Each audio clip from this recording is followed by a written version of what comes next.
आज की डेट में ये जेल एक हेरिटेज साइट है और टूरिस्ट्स इसे देखने बहुत दूर दूर से आते हैं। इन्हीं में से एक था तरुण, जो अपनी फोटोग्राफी के प्रोजेक्ट को कंप्लीट करने सेल्यूलर जेल गया। इस जेल में हमारे देश की आजादी के दौरान क्या क्या हुआ था हम सोच भी नहीं सकते। तरुण ने वहां जाते के साथ ही एक गाइड को अपने साथ ले लिया ताकि उसे जेल घूमने में कोई दिक्कत ना हो और कोई भी इंफॉर्मेशन वो मिस आउट ना करे। सबसे पहले गाइड ने उसे हैंगिंग रूम दिखाया, जहां कैदियों को फांसी की सजा दी जाती थी। पूरे जेल के कंपैरिजन में यह जगह काफी ठंडी थी। तरुण ने वहां बहुत सारी फोटोग्राफ्स क्लिक करी और उसके बाद वहां से निकल ही रहा था कि पीछे से एक आवाज आई। पीछे पलटा तो उसे हवा में उड़ती हुई जरा सी धूल दिखाई दी।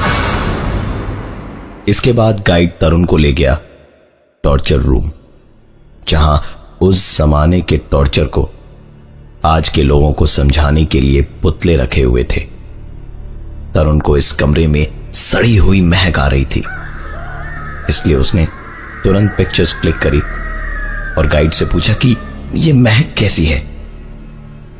गाइड ने कहा, पता नहीं सर, चलिए इस कमरे से बाहर चलते हैं। जैसे ही उन्होंने कमरे से बाहर कदम रखा, तरुण ने एक आवाज सुनी जो गाइड को सुनाई ही नहीं दी। टॉर्चर रूम के बाद गाइड ने उसे सेल्यूलर जेल का ग्राउंड दिखाया। चिलचिलाती धूप में यह खाली मैदान रेगिस्तान जैसा बेजान लग रहा था और इसी सूखे हुए मैदान से तरुण को एक आवाज सुनाई दी, जो इस बार गाइड ने भी सुनी। यह आवाज ऐसी थी मानो कई लोगों को बेड़ियों में जकड़ कर रखा गया हो और वो मैदान में काम कर रहे हों। इस बार गाइड ने तरुण से कहा, सर, जिन आवाजों को हमेशा के लिए इस जेल ने दबा दिया वो कभी तो खुलकर सामने आएंगी ही ना। तरुण उसकी बात कुछ समझ नहीं पाया। सवाल पूछने के लिए उसने अपना मुंह खोला कि गाइड ने कहा, चलिए आपको कैदियों के कमरे में ले चलता हूं। यह कैदियों का कमरा एक काल कोठरी थी, जहां सिर्फ अंधेरा ही अंधेरा था और रोशनी और सांस लेने के लिए इस काल कोठरी की छत पर एक छोटा सा छेद बना हुआ था।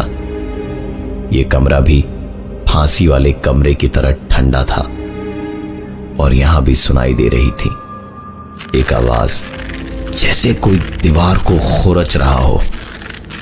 तरुण ने फ्लैश ऑन करके इस कमरे में भी फोटोग्राफ्स खींची और एक आखिरी तस्वीर के रूप में उसने उस गाइड के साथ अपनी एक सेल्फी खींची। होटल आकर तरुण फ्रेश हुआ और डिनर करके उसने कैमरे के एसडी कार्ड से सारी फोटोग्राफ्स अपने लैपटॉप में ट्रांसफर करी। तरुण के क्लिक किए हुए फोटोग्राफ्स एक अलग ही कहानी बयान कर रहे थे। हैंगिंग रूम में ली हुई तस्वीरों में फांसी का फंदा हर एक फोटो में पिछली फोटो से नीचे था और आखिरी फोटो में फांसी पर चढ़ाने के लिए जिस लिवर का इस्तेमाल होता है वो बाएं से दाईं तरफ था। अगली फोटोग्राफ्स थी टॉर्चर रूम की, जहां हर एक फोटो में टॉर्चर रूम में रखे हुए पुतलों के चेहरों के एक्सप्रेशंस बदल रहे थे।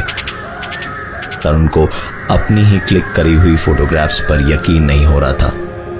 उसने आगे देखना शुरू किया। अगली तस्वीर थी उस ग्राउंड की, जो उस चिलचिलाती धूप में तो बेजान दिख रही थी, पर तस्वीरों में जमीन पर काफी लोगों की परछाइयां दिख रही थी। इन परछाइयों को देखकर लग रहा था जैसे इनके हाथ और पांव बेड़ियों से बंधे हुए हों। अगली तस्वीरें थी काल कोठरी की, जहां तरुण को दीवार पर किसी के खुरचने की आवाज सुनाई दी थी। और इन्हीं तस्वीरों में था उसके सवाल का जवाब। दीवार पर खुरच कर जो लिखा गया था वो सिर्फ एक शब्द था, पर उसे डराने के लिए बहुत था, क्योंकि दीवार पर उसका नाम लिखा था तरुण।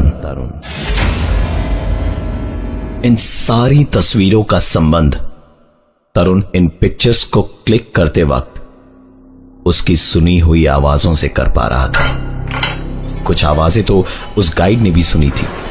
जब यह ख्याल तरुण के दिमाग में आया, उसने तुरंत अपना फोन निकाला और उस गाइड के साथ क्लिक की हुई सेल्फी ढूंढने लगा।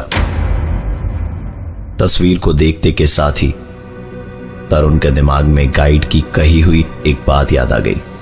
सर, जिन आवाजों को हमेशा के लिए इस जेल ने दबा दिया, वो कभी तो खुलकर सामने आएंगी ही ना। तस्वीर में तरुण को अपने साथ कोई गाइड नहीं, उस गाइड की जगह एक पुराना अंग्रेज अफसर दिखाई दे रहा था। यह सब कुछ तरुण की समझ से परे था। वो अपने इन सारे सवालों का जवाब ढूंढना तो चाहता था, पर उसके लिए उसे रात भर इंतजार करना पड़ेगा, क्योंकि जेल अब सुबह ही खुलेगी। इतना सब कुछ देखने के बाद तरुण की नींद उड़ गई थी, इसलिए उसने नींद की गोली ली और सोने चला गया।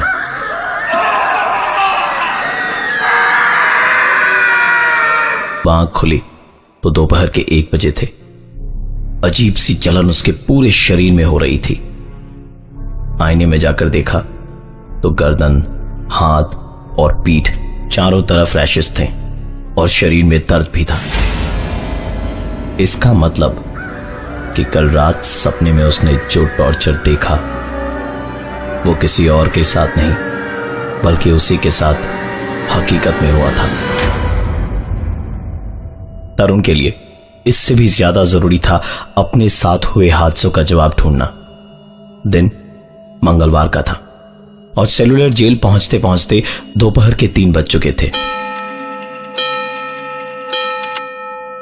जिस गाइड की तलाश उसे थी, वो इस बार उसे कहीं नजर नहीं आया। जेल का हर एक कोना उसने अच्छे से देख रखा था, इसलिए इस बार अकेला ही अंदर चला गया। सबसे पहले उसने रुख किया टॉर्चर रूम का। जो अजीब सी महक इस कमरे में कल थी, वो आज नहीं थी। कमरे में उसके साथ 4-5 लोग और भी थे। तरुण घूर घूर के सारे पुतलों को देख रहा था कि तभी उसे ऐसा लगा मानो दरवाजा बंद हुआ और शुरू हुई कमरे में लोगों के दर्द से चीखने की आवाजें। उसे ऐसा लग रहा था मानो कैदियों को उसके सामने मारा जा रहा हो। उनकी आंखों में शराब डाली जा रही हो उन्हें तड़पाने के लिए।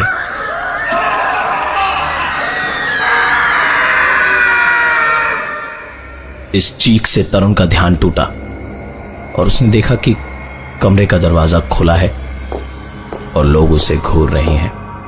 तरुण जैसे ही कमरे से बाहर निकलकर कॉरिडोर की ओर आगे बढ़ा कि उसने फिर से एक जानी पहचानी आवाज सुनी।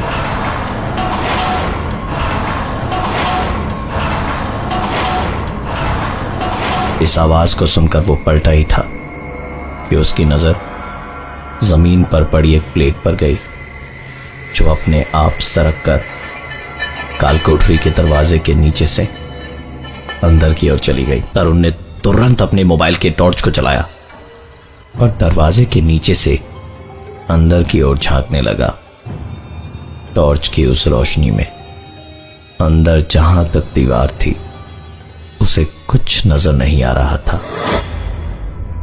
तरुण वहां से अपना चेहरा हटाने ही वाला था कि जेल के अंदर से 2 आंखें उसे ताड़ने लगी और एक आवाज उसके कानों तक पहुंची, बाहर निकालो मुझे।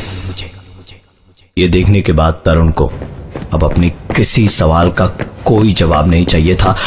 वो वहां से सेल्यूलर जेल की एंट्रेंस की तरफ भाग ही रहा था कि उसके भागते हुए कदम एक दरवाजे के ठीक सामने रुके।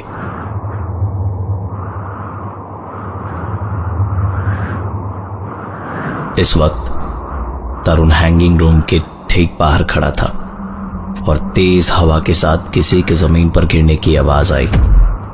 तरुण ने हिम्मत कर उस दरवाजे के अंदर कदम रखा तो अब तक आ रही आवाज गायब हो चुकी थी। तरुण ने जैसे ही कमरे से बाहर कदम रखा, वो आवाज फिर से शुरू हुई और इस बार उसने कमरे के अंदर वापस कदम रखा तो आवाजें बहुत जोर पकड़ चुकी थी। इन्हीं आवाजों के बीच एक आवाज और हुई। ऐसा लगा जैसे उसके पैरों के ठीक सामने कोई गिरा हो। उस जगह पर 1 मिनट भी खड़ा रह पाना मुश्किल था तरुण के लिए। वो पलटा और जेल की गेट की तरफ उसने भागना शुरू किया। इस बीच सारी आवाजों ने जोर पकड़ लिया था, लेकिन इस बार तरुण रुका नहीं और सीधा जेल के बाहर उसके मेन गेट पर आ गया। तरुण की सांसें फूल रही थी और उसी हालत में उसकी नजर वहां के एक बोर्ड पर गई जिधर लिखा था कि यह जेल विजिटर्स के लिए सोमवार को बंद रहती है। अगर ये सच है तो कल वो इस जेल के अंदर कैसे पहुंचा था? उसने तुरंत अपना लैपटॉप ऑन किया और मंडे की सारी फोटोग्राफ्स चेक करी तो फाइल तो मौजूद थी, पर सारी फाइल्स करप्ट थीं। तरुण के पास अगर कुछ था तो उन सारी हादसों की यादें और उस गाइड की कही हुई एक बात। सर, जिन आवाजों को हमेशा के लिए इस जेल ने दबा दिया वो कभी तो खुलकर सामने आएंगी ही ना।